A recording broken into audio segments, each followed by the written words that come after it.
Hello, friends. It's Mr. F again.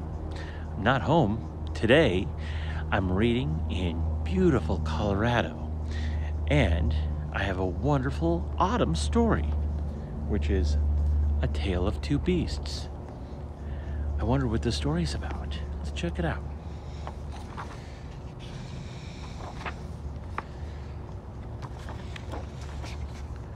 I was walking home from Grandma's house through the deep dark woods when I spied a strange little beast. He was stuck up a tree and whining sadly.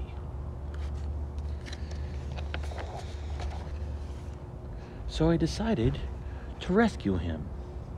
I will call you Fang, I told him, and I wrapped him warmly in my scarf and carried him safely home.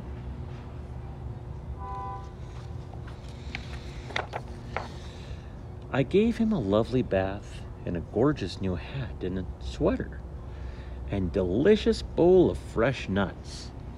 I made him a beautiful house and gave him Lord Rex to play with.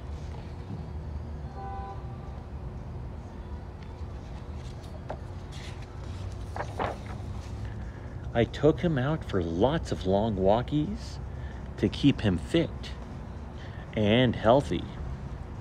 And I showed him off to all of my friends who loved him as nearly as much as I did.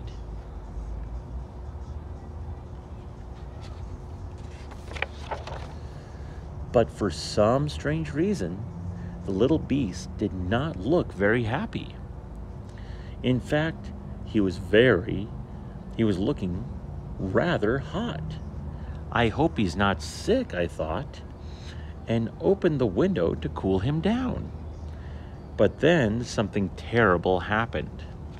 He threw off his clothes, leapt out of the window, and ran away as fast as he could, back to the deep, dark woods.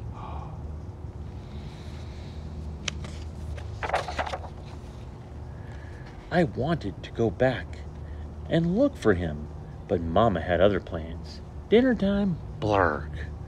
Bath time, arr. Bedtime, grrr. I couldn't sleep. I missed the little beast, and I wondered if I would ever see him again. But then a small furry shadow appeared at the foot of my bed.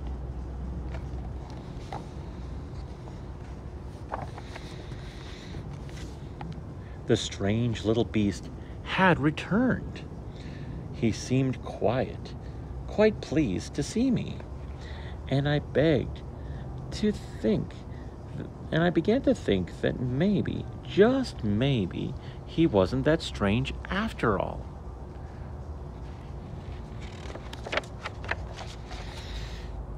And I wonder why he came back.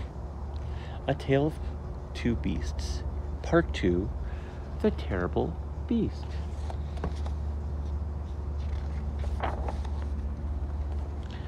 I was hanging from my favorite tree, singing happily to the birds when I was ambushed by a terrible beast. She growled at me and tied me up and carried me off to her secret lair.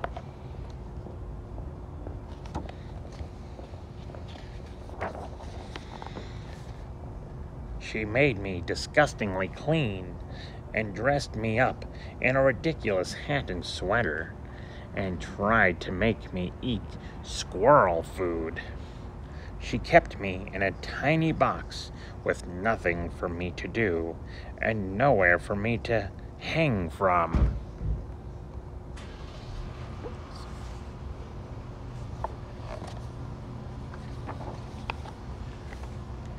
She made me walk backwards and forwards and backwards again for no reason whatsoever. She showed me off to a herd of even wilder beasts who were just as terrible as she was.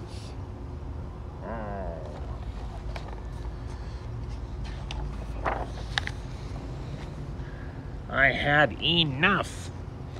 I made a cunning plan and put it straight into action. Free once more!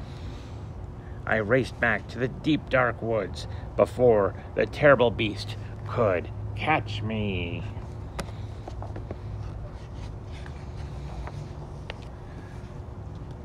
It was peaceful in the deep dark woods. A bit too peaceful. And also a bit wet. In a weather like this, one could do with a nice warm hat. So I snuck back to retrieve it under cover of darkness. The terrible beast was waiting for me. She seemed quite pleased to see me, and I began to think that maybe, just maybe, she wasn't that terrible after all. That was a fun story. It was all about perception, and there was different perspectives. You got to see the little girl's perspective and the little wild beast's perspective. And to be honest, sometimes things aren't always what they seem. Always try to look at things from another angle. You're so smart. Keep learning and keep exploring. Your brain is growing every single day. Well, that's Mr. F, and I'm going to try to read to you every day. Take care, everybody.